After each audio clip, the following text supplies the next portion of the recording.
Okay, hello everybody. What a lovely, lovely day it was. I spent the most of my day in the apiary when it got warm enough. Pre that, I was staging equipment. One thing I failed to do a lot last year was stage my equipment, and today that made a huge difference. I still wasn't 100% organized, but it was certainly better than it has been in the past. So I have 18 colonies in my front yard and then 2 down at my friend's house in Clinton. So I only was working in this apiary today, and I got to 12 of the 18 in my yard. Some of the stuff was big projects, or big-ish projects, not just opening caps, looking in and saying, yay, everything's great.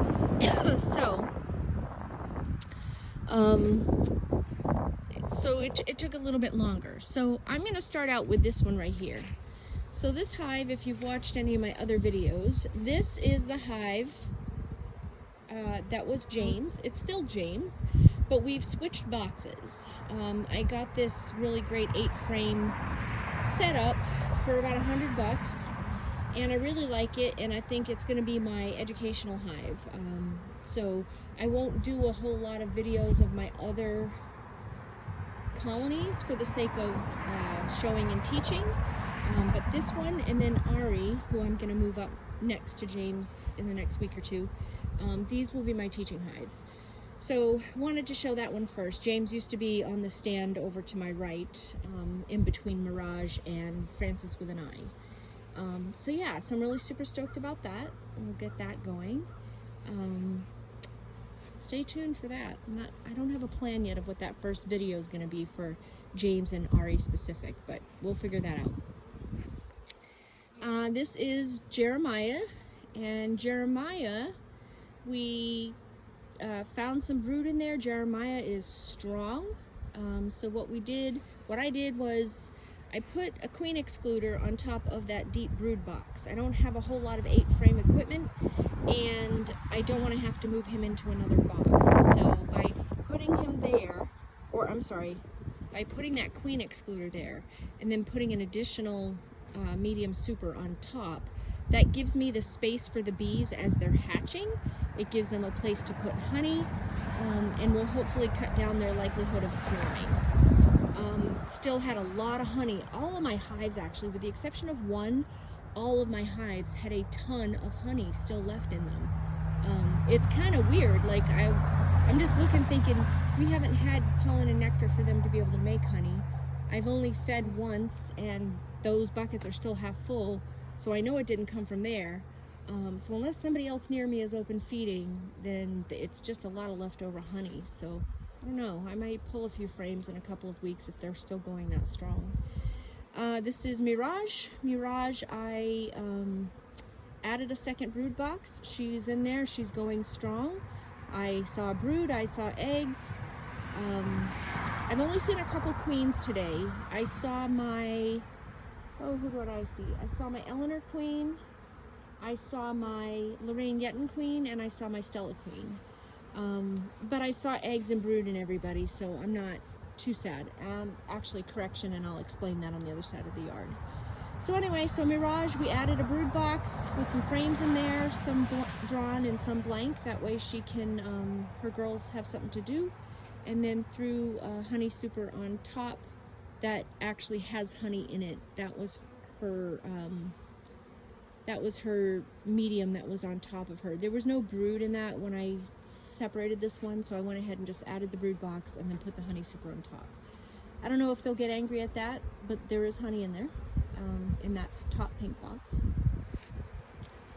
This is an empty hive. I just had the extra equipment after I rearranged things. So I'm just gonna leave it there for now. Oh, excuse me. Francis with an I, we didn't get to her today. I didn't get to Gloria, Ari, Jonah, Elaine, or Donna. They are all wrapped up nice and neatly. They have great upper and lower entrances, and they've been doing so great and so strong. I'm gonna let them be for another week. Some of the other ones I really had to get to first. So that's my reason for not taking care of them today. I'm running out of time. Eleanor. no, I'm sorry, Lorraine Shagnon. She's actually doing quite well, and she had a ton of honey still in there. And I saw some eggs and some milky larvae, so that's a good sign. She was already a double deep brood box, so I just added a super with a queen excluder. And my hope, I gotta go do some research, but my hope is that they'll pull some of that honey up.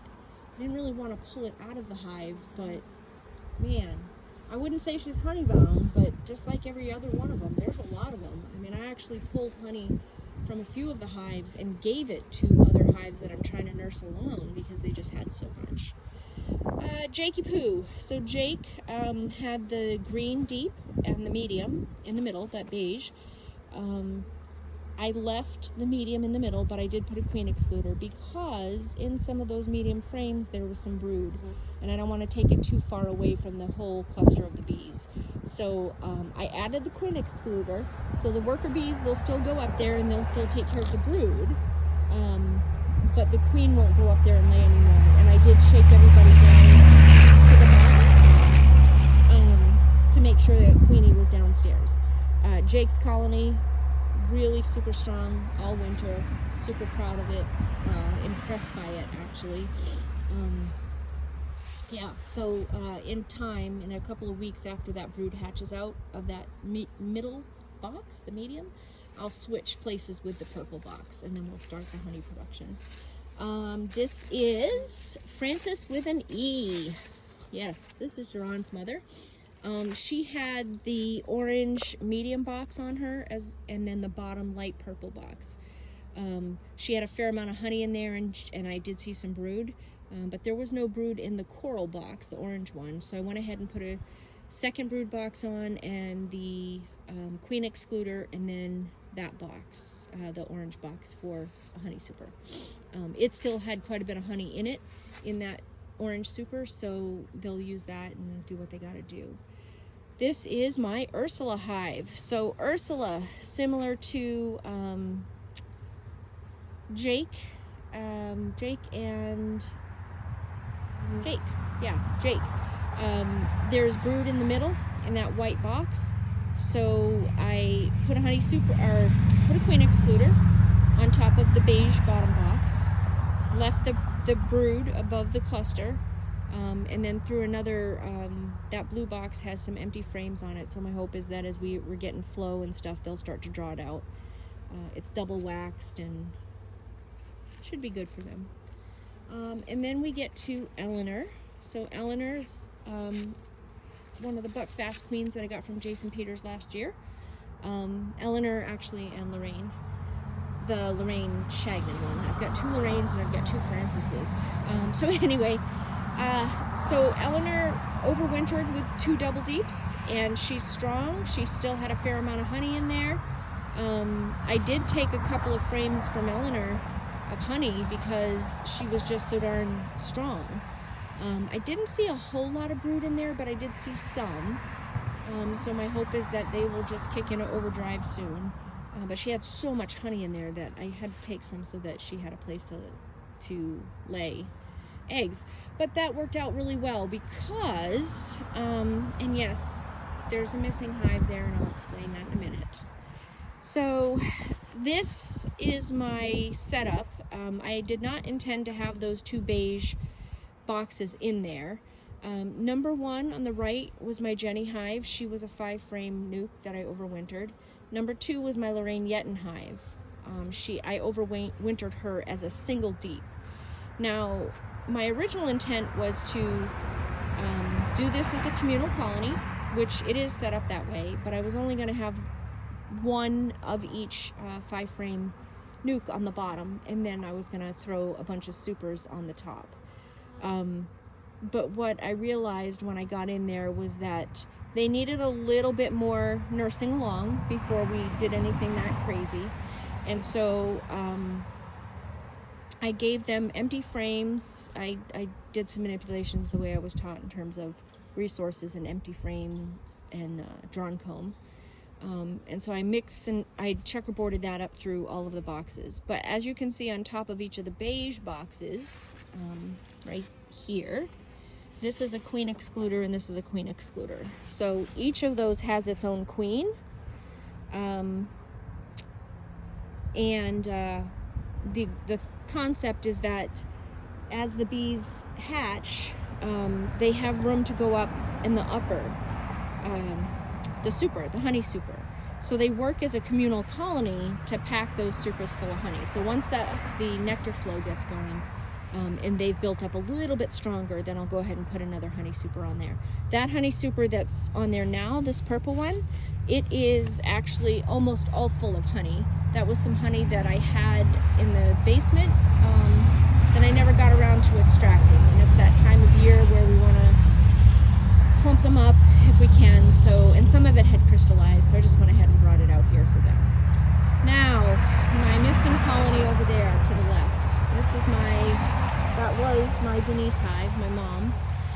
A week and a half, 2 weeks ago, she was strong. She was flying in and out, lots of bees. When I gave them sugar and pollen patty, they were all over it. It was really good. And then all of a sudden, they're all dead and at the bottom.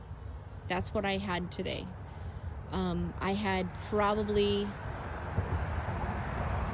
200 bees, maybe, and I couldn't find the queen anywhere. I even dug through the dead carcasses and I couldn't find the queen.